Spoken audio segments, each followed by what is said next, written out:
And Cuba's next, by the way, but pretend I didn't say that, please. Pretend I didn't say that. Please, please, please, media, please disregard that statement. Thank you very much. 26년 1월 말부터 시작된 도널드 트럼프 정권의 석유 금수 조치로 쿠바 정권이 심각한 위기에 처했습니다. 석유가 없어서 쓰레기 처리 차량이 운행을 멈추고 전력망이 붕괴되었고 전국에서 계속된 정전으로 기본적 의료 시스템이 붕괴되었고 물과 생필품 부족 등 민생경제 파탄으로 전국에서는 시위가 일어나고 있고 3월 중순에는 시위대가 지역 공산당 당사에 불을 질렀습니다. 트럼프 정권은 계속해서 쿠바의 정권 교체를 시도하고 있고 쿠바 공산 정권은 버티려고 필사의 노력을 하고 있습니다. 오늘의 이야기는 쿠바입니다. 1959년 쿠바 공산혁명이 성공한 후 피델 카스트로는 여러 차례 CIA의 암살 시도, 피그스만 침공, 쿠바 미사일 위기 등을 버티고 장기 집권하다가 국가 최고 지도자 자리를 2008년에 동생인 라울 카스트로에게 넘겼고 2018년 라울은 정부 수반 자리를 미겔 디아스 카넬에게 넘기고 2021년 쿠바 공산당 제1서기 자리를 넘겨서 외견상 권력 이양은 완료되었으나 라울은 퇴임 후에도 마쿠에서 권력을 휘두르고 있습니다. 쿠바도 산유국이기는 하지만 미국의 제재와 자본 부족으로 거의 개발이 이루어지지 못했습니다. 쿠바 국내 석유, 가스, 수요 중에 40%는 자국에서 생산해서 자급자족했고 약 60%는 수입합니다. 역사적으로 쿠바는 공산화 이후 대부분의 기간에 경제난을 겪고 있었기 때문에 현금이 없었고 공산권 붕괴 전에는 소련과 설탕 석유 모델이라는 물물 교환을 통해서 석유를 수입했습니다. 소련이 붕괴한 후 쿠바는 더욱 극심한 경제난을 겪다가 베네수엘라에서 우고 차베스가 집권한 후 베네수엘라와의 물물 교환 거래를 통해서 석유를 수입했고 2020년대까지 멕시코와 베네수엘라가 대부분의 석유를 공급합니다. 2000년대 초반 차베스와 카스트로 간 체결한 석유 의사 교환 협정 등으로 쿠바는 매년 의사를 포함한 인력 수만 명을 베네수엘라에 파견했고 의사뿐 아니라 베네수엘라 대통령 경호 인력 정보 방첩 요원도 쿠바에서 베네수엘라에 파견해서 외화를 벌어들입니다. 26년 1월 3일 베네수엘라 대통령 마두로가 미군의 작전으로 체포되면서 상황은 급변합니다. 작전 과정에서 쿠바에서 파견한 마두로 경호 병력 다수가 전사합니다. 마두로 축출 후 미국의 협조적인 대통령 권한 대행 델시 로드리게즈가 집권했고 미국이 베네수엘라의 석유를 통제하게 되면서 석유로 쿠바에 압력을 가할 수 있게 됩니다. 이후 쿠바에 가해지는 트럼프 정권의 압력은 점차 강해집니다. 1월 11일 트루스 소셜에 트럼프는 쿠바로 가는 석유와 돈도 없을 것이라고 발언했고 늦기 전에 협상하자고 발언했습니다. 이와 비슷한 시점에 트럼프가 쿠바에서 시가를 피우는 AI 합성으로 보이는 사진을 리트윗하기도 했습니다. 1월 22일자 월스트리트 저널에 따르면 트럼프 정권은 2026년 연내에 쿠바 공산주의 정권 교체를 목표로 한다고 보도했습니다.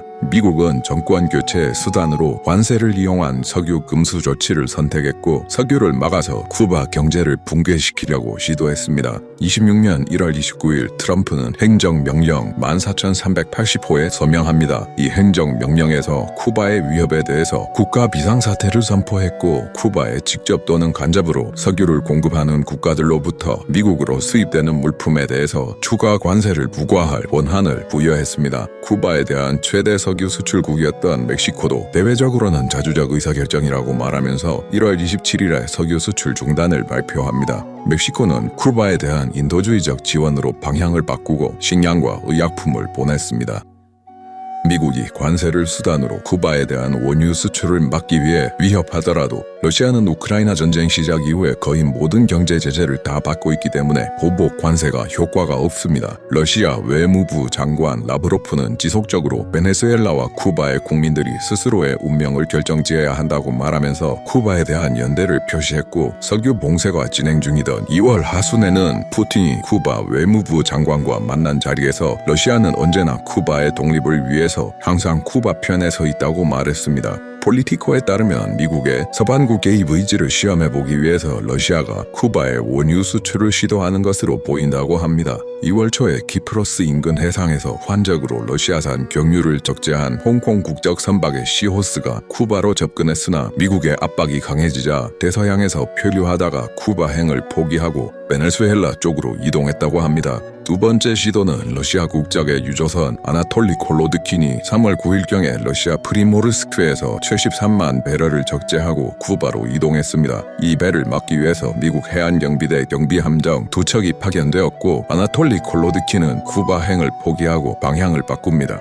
그러다가 3월 29일 뉴욕타임스가 익명의 미국 관리를 인용해서 트럼프 행정부가 아나톨리 콜로드킨의 쿠바 입항을 허락했다고 보도했으며 트럼프가 전용기에서 기자들에게 쿠바가 살아남아야 한다는 것에는 문제가 없다라고 발언하면서 사실상 확인했습니다. 쿠바에 대한 석유 봉쇄를 중단하는지 아니면 이 배만 특별히 허용했는지 아직은 공식 입장이 없는 상태입니다. 다만 쿠바의 하루 석유 소비량 추정치가 10만 배럴임을 감안하면 7, 8일분 분량은 들어간 것으로 보입니다. 석유 공급 차단과 동시에 트럼프 행정부는 쿠바의 수입원 차단도 실행합니다. 25년 1월 31일 마르코 루비오 국무장관은 오빗을 제재 대상에 추가했습니다. 쿠바계 미국인들이 고향에 보내는 송금은 대부분 웨스턴 유니언을 통해서 쿠바로 들어갑니다. 이 과정에서 오빗이라는 기업을 거쳐서 쿠바 은행에서 돈을 찾게 됩니다. 트럼프 일기 시절 쿠바 군부 소유 기업 집단인 가에사와 그 산하기업 핀시맥스가 경제 제재 대상에 올랐고 이로 인해서 웨스턴 유니온이 거래를 할 수 없게 됩니다. 거래를 하기 위해서는 군부의 통제를 받지 않는 것으로 보이는 송금 업체가 필요했고 독립적인 민간 기업이라는 명분으로 오빗이 출범했습니다. 하지만 마이애미 헤럴드의 보도에 따르면 오빗의 사장은 가에사의 부회장을 역임한 사람이고 A&D 쿠바의 보도에 따르면 오빗의 사무소 건물은 기존 제재 대상인 가에사의 금융업종 자회사 핀시맥스의 바로 옆에 위치하고 있습니다. 그 외 여러 정황으로 보아 오빗은 실질적으로 쿠바 군부의 통제를 받는 기업입니다. 송금 수수료 수익의 일부가 쿠바의 군 또는 정부 측으로 흘러 들어간다는 것이 트럼프 정권의 견해였고 루비오가 오빗을 제재 대상에 올려서 쿠바로 들어가는 외화 송금이 차단됩니다. 쿠바의 외화 수입 중에 가장 큰 비중을 차지하는 부분은 의사 및 의료 관련 직종의 노동력 파견입니다. 미국 국무부 산하 글로벌 공보국이 직접 관리하는 홈페이지인 쉐어 아메리카에 따르면 22,000명 이상이 50개국에 파견되어 있고 2022년 기준으로 49억 달러를 벌어들이고 있다고 합니다. 또한 의사급여의 75%에서 95%를 쿠바 정권이 가져갔고 프로그램 이탈 시에 불이익이 있다고 합니다. 2025년 2월 루비오는 성명을 통해서 쿠바 의사 파견 프로그램을 강제노동이라고 정의했고 이 프로그램에 관여한 쿠바 전현직 관료 및 외국 정부 관료 그 가족까지 미국 비자를 제한하거나 취소하겠다고 발표했습니다. 쿠바 의료 프로그램에 의존하던 카리브해 국가 정부들은 즉각 반발했고 카리브 공동체 외교장관 회의까지 소집되었습니다. 이 비자 제한 조치는 25년 8월에 브라질 보건부 공무원 등에 대해서 실제로 실행됩니다. 이후 계속해서 루비오와 미국 국무부는 쿠바 의사 파견 프로그램을 차단하려고 시도했고 26년 3월 폴리티코가 입수한 국무부의 내부 메모에 따르면 쿠바 의사 고용을 중단하는 국가에게 의료 인프라 현대화 등의 당근을 제공하는 것을 검토했었다고 합니다. 미국의 압력이 거세지자 2월 13일 과테말라 보건부는 쿠바 의료단의 단계적 철수를 시작할 것이라고 발표했고 온두라스도 쿠바 의사 프로그램을 끝낸다고 발표했고 3월에는 가야나에서 쿠바 의료단이 철수한다고 발표가 나옵니다. 이외에도 남미의 여러 국가에서 미국의 압력으로 인해서 쿠바 의료단을 더 이상 이용하지 않거나 그 비중을 줄이겠다는 이야기가 나오면서 쿠바 정권의 돈줄이 말라갑니다. 쿠바 군부 소유 기업 집단 가에사는 쿠바 내 호텔 등의 관광업도 장악하고 있었고 트럼프의 재집권 이후에 강화된 여행 제한과 대규모 정전 사태 등의 관광 여건 악화로 관광업에서 나오는 돈도 말라 들어갑니다.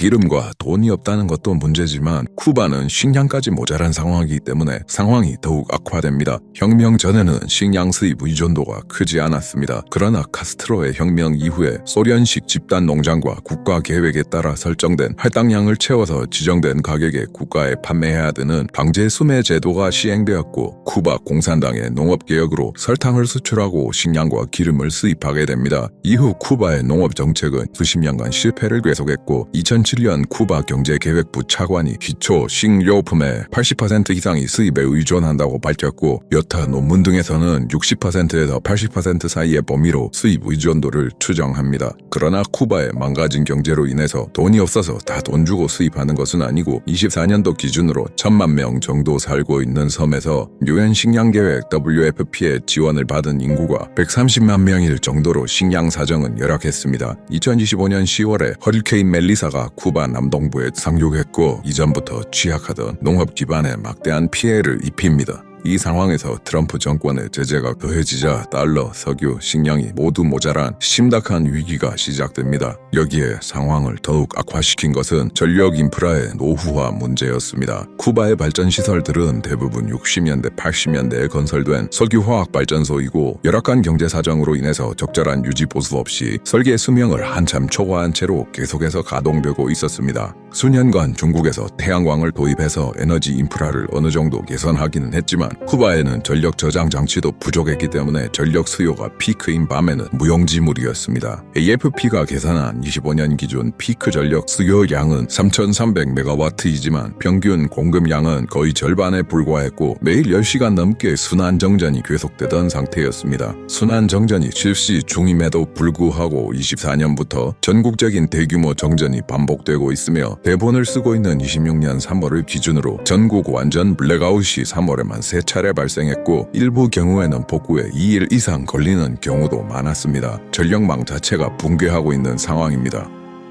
쿠바의 상수도 시설 80%는 전기 펌프로 작동합니다. 전기가 끊기면 물도 끊깁니다. 전기가 끊기면서 냉장고도 사용할 수 없어서 식량 사정이 더욱 악화됩니다. 2월 9일 공항에서 연료를 보급할 수 없다는 사유로 쿠바로 가는 대부분의 항공편이 취소되어 그나마 외화가 나올 만한 산업이었던 관광업마저 마비됩니다. 쓰레기 수거 트럭에 배정되던 디젤이 없어지자 수도 아바나와 지방 도시들의 쓰레기가 쌓여갑니다. 전기 부족은 투석, 산소호흡기, 인큐베이터, 약품용 냉장고 등의 전기 제품을 이용하는 의료 시스템에도 타격을 입혔고 구급차들도 출동을 위한 기름 부족으로 제대로 가동할 수 없어집니다. 언론에는 쿠바의 의료 시스템이 붕괴 직전이라는 평가가 나옵니다. 통상적으로 미국 언론의 취재를 거부해오던 쿠바 정권은 미국 MBC 뉴스의 병원 취재를 통해서 상황을 알리려고 시도했습니다. 2월 13일 아바나의 정유소에서 화재가 발생해서 원유를 처리하는 능력 또한 타격을 받았고 에너지 위기는 더욱 악화됩니다. 인력 파견이나 관광업보다는 비중이 적지만 중요한 외화 획득처인 시가 산업 또한 타격을 입었고 쿠바 국영 시가 기업인 하바노스가 개최하는 세계 최대 최고 권위의 시가 축제 페스티벌 델 하바노가 미국의 경제적, 상업적, 금융적 봉쇄로 인한 복잡한 경제 상황으로 인해서 무기한 연기됩니다. 달러, 기름, 물, 식량, 전기가 동시에 부족해진 복합적 위기가 쿠바에 들이닥쳤고 물과 전기 같은 기본적 인프라가 망가지고 극심한 생활고에 시달리자 쿠바에는 3월부터 시위가 본격화됩니다. 초기에는 야간에 냄비를 두들기는 평화적인 소규모 시위였습니다. 시위는 점차 격화되다가 3월 14일에 분노한 시위대가 지역 공산당 본부에 돌을 던지고 방화를 하는 수준까지 격화됩니다. 쿠바 공산당 지도자 디아스 카넬은 사건 직후에 트위터를 통해서 기물 파손과 폭력에 대해서 강력히 진압하겠다고 경고하면서도 국민의 불편함은 이해한다고 유화적인 태도를 취했습니다. 물론 이런 유화적인 태도는 트럼프 정권과의 협상을 부드럽게 진행하기 위한 것입니다. 역사를 살짝만 거슬러 올라가서 21년 4월에 디아스 카넬이 공산당 제1서기를 승계한 지 얼마 안 되던 시점인 21년 7월에 코로나 대응 실패, 식량 및 의약품 부족 등을 이유로 대규모 시위가 발생했습니다. 이때 쿠바 정권은 전국적으로 수천 명을 체포했고 미성년자 55명을 포함하여 총 710명을 기소해서 4년에서 30년형을 선고했습니다. 당시 바이든 대통령은 성명을 내고 이 정치범들의 석방을 요구했으나 쿠바 정권은 무시했었습니다.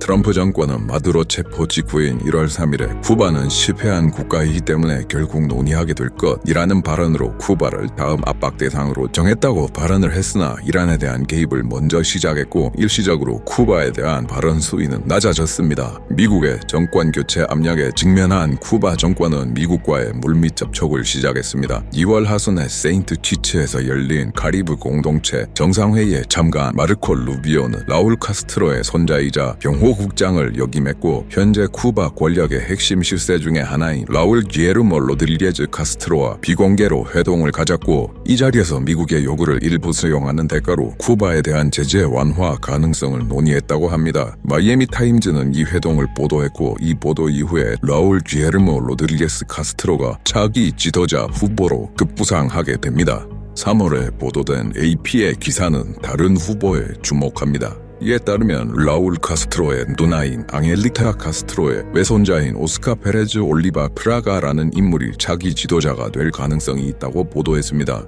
프라가는 부담스러운 카스트로 성씨가 아닌 친척이라서 정권 교체의 모습을 연출하면서 기존 카스트로 일족의 지배 구조를 유지할 수 있다는 점이 장점입니다. I do believe I'll be the honor of having the honor of taking Cuba.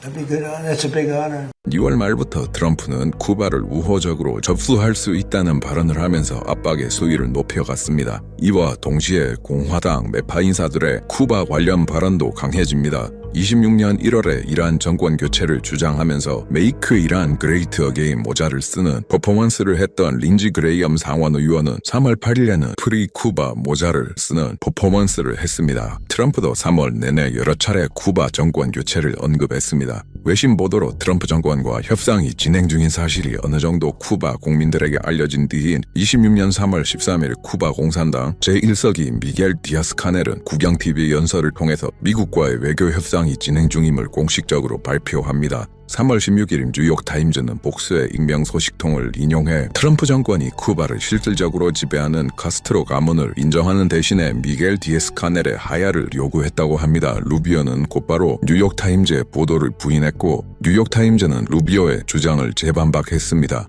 보도를 바탕으로 판단할 때 베네수엘라에서 마두로는 제거했으나 기존 권력층들은 그대로 놔둔 채로 좀 더 미국의 협조적인 델시 로드리게즈가 권력을 장악하도록 했던 베네수엘라 모델을 추진 중인 것으로 보입니다. 카스트로 가문을 놔두는데 가장 반대하는 계층은 미국 내 쿠바 이민자들입니다. 이들은 쿠바 공산혁명 이후에 카스트로 가문에 반대해서 탈출한 사람들이 다수이고 1961년 케네디 정권과 CIA의 지원을 받은 약 1,400명의 쿠바 망명자 부대가 피그스만 침공을 시도했으나 실패했고 이후에는 쿠바계 미국인 국립재단 등의 로비 단체를 통해서 카스트로 정권을 제거하려고 시도했습니다. 시간이 흘러 쿠바계 이민자들은 플로리다와 마이애미 등의 지역을 기반으로 강력한 정치 세력으로 부상했고 다수의 정치인들을 배출합니다. 트럼프 2기 정권의 국무부 장관이 마르코 루비오도 쿠바계이고 루비오가 쿠바 관련 정책을 총괄하고 있습니다. 다른 쿠바계 정치인 하원 의원 카를로스 히메네스는 6월 중순에 폭스뉴스에 쿠바의 베를린 장벽 붕괴의 선관이 다가오고 있고 미국은 쿠바인들이 정권을 무너뜨리도록 도와야 한다고 기고했습니다. 카스트로 체제 유지에 대한 쿠바 이민자들의 반발을 완화시키기 위해서 쿠바 정권은 3월 중순에 마이애미 등을 포함한 해외 거주 쿠바인들이 쿠바 본토 내 사기업을 소유하거나 투자할 수 있도록 허용했고 3월 16일에는 유력 차기 권력자로 거론되는 프라바 부총리가 미국 방송국 MBC와의 인터뷰에 등장해서 앞서 말한 해외 거주 쿠바인 투자 정책을 공식적으로 확인했습니다. 3월 27일자 보도에 따르면 쿠바 관리들은 교황과 만난 자리에서 미국과 중재를 해달라고 요청했다고 합니다. 이에 더 나아가 쿠바는 처음으로 1959년 공산혁명 이후 몰수한 미국인 및 미국 기업 재산에 대해서 보상할 의향이 있다고 쿠바 고위 관리가 발언하는 등 체제 생존을 위해서 적극적인 모습을 보이고 있습니다. 그러나 마이애미와 플로리다의 쿠바계 이민자들은 3월 24일에 대규모 집회를 열어 쿠바 정권과의 협상 자체를 반대했으며 완전한 정권 교체와 민주주의 이행을 요구했습니다.